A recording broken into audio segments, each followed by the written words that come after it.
Sorry, I was just yawning. What's up, guys?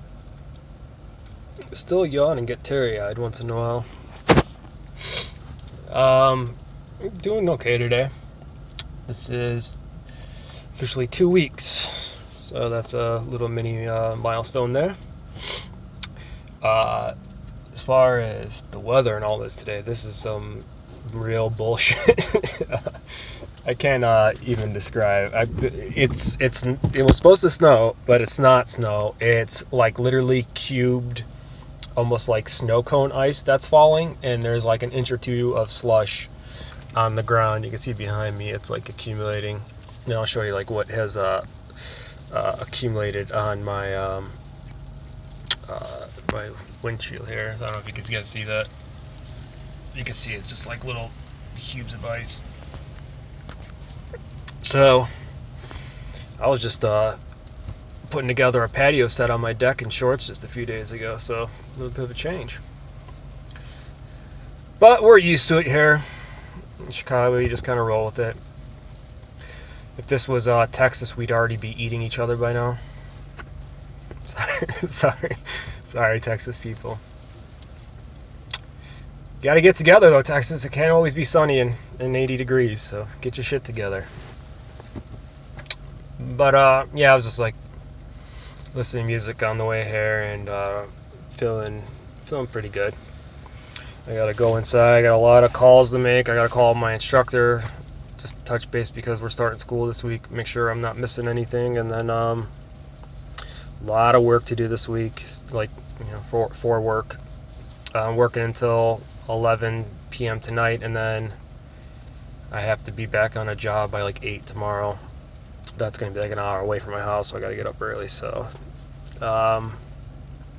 probably won't be able to record a video until sometime tomorrow. Doing all right.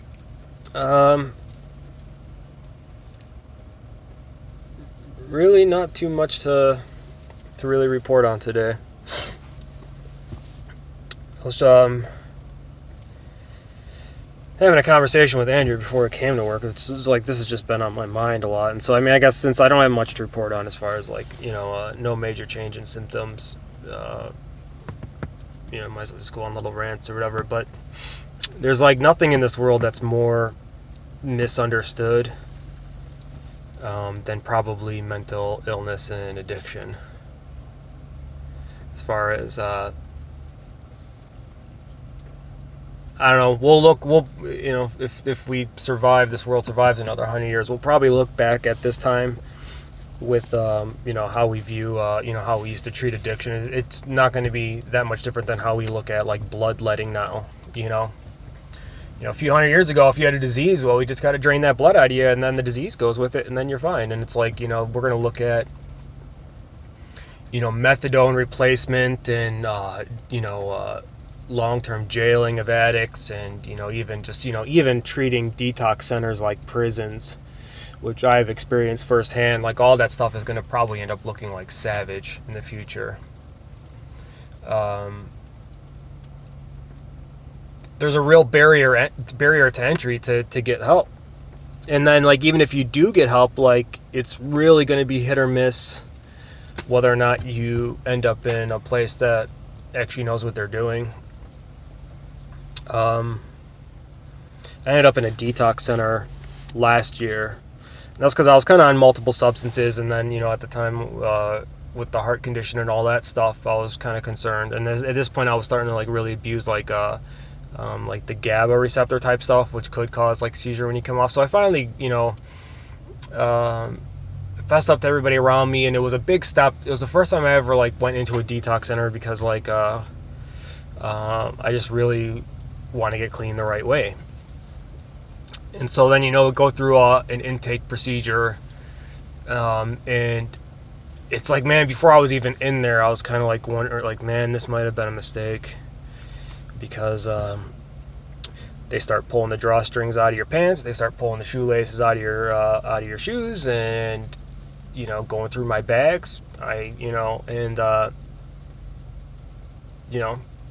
throw you a pair of paper pants and their little grippy socks, and now you're locked up, which is And I don't think I couldn't leave. I think if they threatened me with, because there's a couple times where I was like, once I realized what it was, like, oh, you're just going to lock me in a room and I'm going to basically cold turkey this, like, they gave me some helper meds for like the first 2 days, but I came in like so loaded on gabapentin and everything that I didn't even really start experiencing withdrawal symptoms until like day 4 or 5. And at that point, then if you ask for help, then you're considered drug seeking, because you should be through withdrawals by now and they're ready to like just boot you out. And at one point I was like, I'm just going to go home then. I figure I signed myself in here, I can sign myself out. And then they started dangling, well, if you leave early before a doctor discharges you, technically, your AMA then, in this whole fun little 5-6 day stay at inpatient detox is going to be not covered at all by your insurance. And they're just going to send you a bill for $50,000. And it's like, it felt like, it was really like when I got there and I saw like how they treat people and how like it's set up. It's just like, man, like we are just so off the mark, so off the mark. And then there was people in there that were coming off of dope and stuff, and so then and that was actually even just my roommate. They moved him into my room, and from day one they started just loading him up with Subutex, and that was kind of like his ritual. He'd get his Subutex once a day, go into the room, sleep for 4 hours, come out, kind of like drift into some group meetings, and then go to bed, and then just wake up, get Subutex, and that was his day. And I watched this happen, and then he was there for 6 days, and that was basically all they did with him, and then they just boot him out, back to the street. So we gave you basically a pharmaceutical replacement for what you're taking for a week, so didn't solve anything. I mean, yeah, we got the needle out of your arm for a week, but there was no agent of change. There was nothing, and then they just send you on your way. And it's like they probably, God only knows how many thousands of dollars they charge that person to do that. So I don't know why. I don't know. This is just what me and Andrew were talking about right before I got in the car, so it's been on my mind that, like, I don't know. We need to make some breakthroughs, or we need to start taking it kind of seriously or whatever, because we I don't know, we're putting this in the hands of pharmaceutical companies and governments and entities that think that they can help massive amount of people, and it just doesn't work like that. You can't just make a 5-point plan and then that's going to get a million people off of opiates. It's like, it's just not going to work like that. But let me know what you guys think. I don't even know if I'm going to post this because it's just so all over the place. We'll see. But hopefully everybody's doing well. Hopefully it's not raining ice by you, and you're doing well. But time to get to work. And love you.